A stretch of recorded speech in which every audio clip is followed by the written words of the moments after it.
बात अब बिहार की चुनावी राजनीति के करेंगे और आज यहां से 4 बड़ी खबर सामने आई हैं।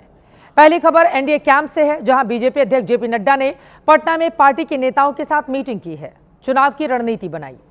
दूसरी खबर महागठबंधन कैंप से है। मुजफ्फरपुर में तेजस्वी यादव ने बाबा साहब भीमराव अंबेडकर की मूर्ति का अनावरण किया।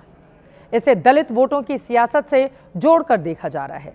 तीसरी खबर यह है कि तेजस्वी यादव की अकेले यात्रा पर निकलने की खबर को लेकर सियासत होने लगी है। और चौथी खबर यह है कि जेडीयू के बाद अब बीजेपी ने भी उम्मीदवारों का ऐलान शुरू कर दिया है। इससे एनडीए में खटपट का नया राउंड शुरू हो गया है। इन 4 खबरों में सबसे पहले बात तेजस्वी यादव की कर लेते हैं, जो दलित वोटरों को लुभाने की मुहिम में जुट गए हैं। उसी कड़ी में आज मुजफ्फरपुर के कांटी पहुंचे, यहां ब्लॉक मुख्यालय में बाबा साहब की मूर्ति का अनावरण किया। इससे पहले जून महीने में लालू यादव के पैरों के पास बाबा साहब की फोटो वायरल हुई थी, तब बड़ा विवाद हुआ था, बीजेपी ने निशाना साधा था। आज जो कार्यक्रम हुआ उसे उस एपिसोड से जोड़ा जा रहा है। माना यह जा रहा है कि उस घटना का यह डैमेज कंट्रोल है। वैसे इस बार तेजस्वी यादव की कोशिश MY के दायरे से निकलकर दलित और अति पिछड़ा वोट बैंक को साधकर अपने साथ करने की है। बिहार में वैसे तो दलितों की संख्या तकरीबन 20% है, लेकिन इसमें मुख्य रूप से 4 प्रमुख दलित जातियां हैं। दलितों में सबसे ज्यादा संख्या 5.31% पासवान वोटर हैं। इसके बाद 5.25% संख्या रविदास वोटरों की है। मुसहर आबादी तकरीबन 3% है। पासी की संख्या 1% है। इसमें रविदास को छोड़कर बाकी प्रमुख दलित वोटरों पर एनडीए का प्रभाव है। तेजस्वी यादव और महागठबंधन की कोशिश इसी रविदास वोटरों को पूरी तरह से अपने पाले में करने की है और बाकी एनडीए के दलित वोटरों में सेंध लगाने की भी है। इसी कड़ी में वो नए सिरे से एक यात्रा शुरू करने जा रहे हैं। उससे पहले आज उन्होंने खुद को फिर से भविष्य का मुख्यमंत्री घोषित कर दिया। आप सब लोगों से अपील है कि तेजस्वी को देख करके वोट दीजिए, जो बिहार को आगे ले जाने का काम करेगा। आप सब लोगों का आशीर्वाद मिलेगा। एक बार हाथ उठा करके बताइए, आशीर्वाद मिलेगा ना। तेजस्वी यादव ने कल ही ऐलान किया है कि 16 सितंबर से वो यात्रा शुरू करेंगे। इस बार अकेले उन जिलों में जाएंगे जहां राहुल गांधी के साथ नहीं जा पाए थे। आज गिरिराज सिंह ने इस पर निशाना साधा, जिसने राजनीति का पारा गरमा दिया है। क्या करेंगे बेचारे, कांग्रेस का चिरोड़ी किए, खुशामद किए, राहुल गांधी का नाम प्राइम मिनिस्टर तक घोषित किया तेजस्वी यादव ने, और तेजस्वी यादव ने इनको मुख्यमंत्री का नाम भी नहीं घोषित किया। तो अब तो अपना रास्ता अलग चुन रहे हैं, अगर अपनी यात्रा अलग कर रहे हैं।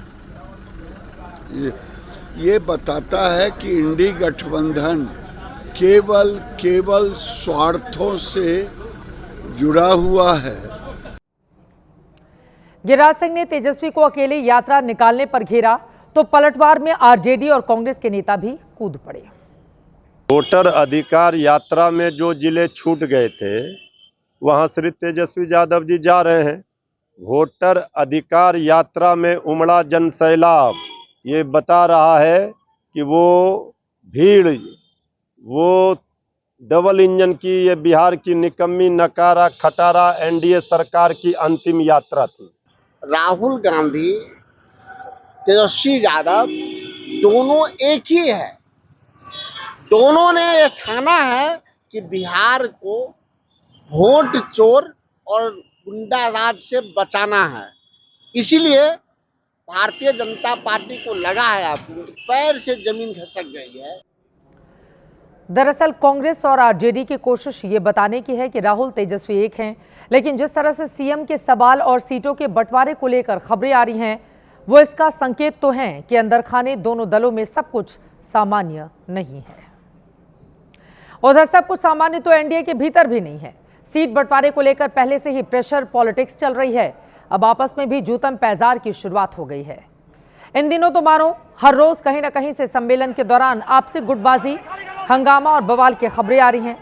आज भी जमुई में मंत्री और पूर्व एमएलसी के समर्थक मंच पर आपस में भिड़ गए। बड़े नेताओं की मौजूदगी में हंगामा हुआ। काफी देर तक अफरा तफरी मची रही, नौबत मारपीट तक जा पहुंची। माननीय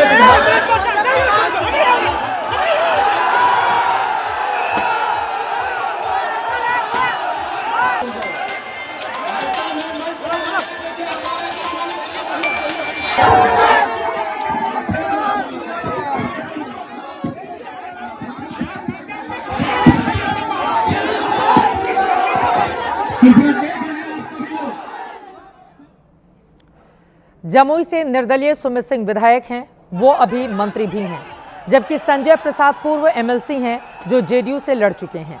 इस बार दोनों जेडीयू के टिकट के दावेदार हैं। मंच पर समर्थकों ने नारेबाजी की तो बात मारपीट तक जा पहुंची। अभी बिहार के हर विधानसभा क्षेत्र में एकजुटता दिखाने के लिए एनडीए का सम्मेलन हो रहा है और इसी में इतने बवाल की तस्वीरें आ रही हैं। सम्मेलन में अब जिस तरह से उम्मीदवारों का एक तरफा ऐलान शुरू हो गया है, उससे बाकी सहयोगियों को बेचैन कर दिया है। पहले नीतीश ने राजपुर में कैंडिडेट घोषित किया, तो आज मोतिहारी में मंगल पांडे ने प्रमोद कुमार को बीजेपी उम्मीदवार बता दिया। इस पर चिराग की पार्टी एलजेपी ने कड़ा ऐतराज जताया है। इससे कमल फूल खिलाइएगा ना, और राधा मोहन जी का जो सपना है कि एक भी सीट इस जिले से कोई दूसरा नहीं जीते, तो कोई नहीं जीतेगा ना। और मोतिहारी में भाई प्रमोद जी की जीत हो जाएगी ना आपके कृपा से। एनडीए में अभी सीटों का बंटवारा नहीं हुआ है। जब सर्वदलीय बैठक होगी तो जो घटक दल जहां से मजबूत है वहां से वो अपनी दावेदारी पेश करेंगे, संभवतः उनको वो सीट दे दिया जाएगा। लेकिन उससे पहले अगर सीटों की कोई घोषणा कर रहा है कोई भी घटक दल का नेता, तो मुझे लगता है ये अनुचित है और हम सबको इससे बचना चाहिए। उधर बीजेपी की जीत की रणनीति बनाने के लिए पार्टी अध्यक्ष जेपी नड्डा आज पटना में हैं। बीजेपी कोर ग्रुप की बैठक से पहले सरकार की मुसीबत बढ़ाने के लिए बीजेपी दफ्तर के बाहर बड़ी संख्या में विशेष सर्वेक्षण संविदा कर्मियों ने प्रदर्शन किया। नतीजा हुआ कि जेपी नड्डा की मीटिंग की लोकेशन बदल दी गई। इस कॉन्ट्रैक्ट कर्मचारियों की इनकी मांग है कि फिलहाल इनके खिलाफ की गई कार्रवाई वापस ली जाए, इन्हें फिर से ड्यूटी ज्वाइन करने का मौका दिया जाए। राजस्व एवं भूमि सुधार विभाग ने संविदा कर्मियों की हड़ताल को गलत मानते हुए 7,000 कर्मचारियों की सेवा समाप्त कर दी थी। इसको लेकर वो बीजेपी दफ्तर के बाहर लगातार प्रदर्शन कर रहे हैं। रात को भी बीजेपी दफ्तर के बाहर सड़क पर बैठकर इन लोगों ने धरना प्रदर्शन किया। दिन में भी इनका कार्यक्रम जारी रहा। हालांकि विभाग ने नरमी दिखाते हुए उन लोगों को दोबारा नौकरी पर रखना शुरू कर दिया है जो अपनी अर्जी विभाग को भेज रहे हैं। विभागीय आंकड़ों के मुताबिक 710 से अधिक कर्मियों ने पुनर्बहाली के लिए आवेदन जमा किया है।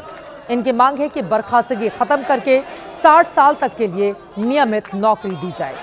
बीजेपी दफ्तर के बाहर डिप्टी सीएम विजय सिन्हा ने इन लोगों से मुलाकात की है। सरकार जिसको नौकरी दिया है उसके साथ पूरी सहानुभूति रखती है और इनको जो लोग वर्गलाते हैं वो इनके भविष्य के साथ खिलवाड़ कर रहे हैं। हमने समझाया और आग्रह किया है कि माननीय मंत्री जी से मिल लो, समस्या का समाधान वार्ता और शांति में है और सरकार हर नौजवानों के लिए सकारात्मक सोच रखती है।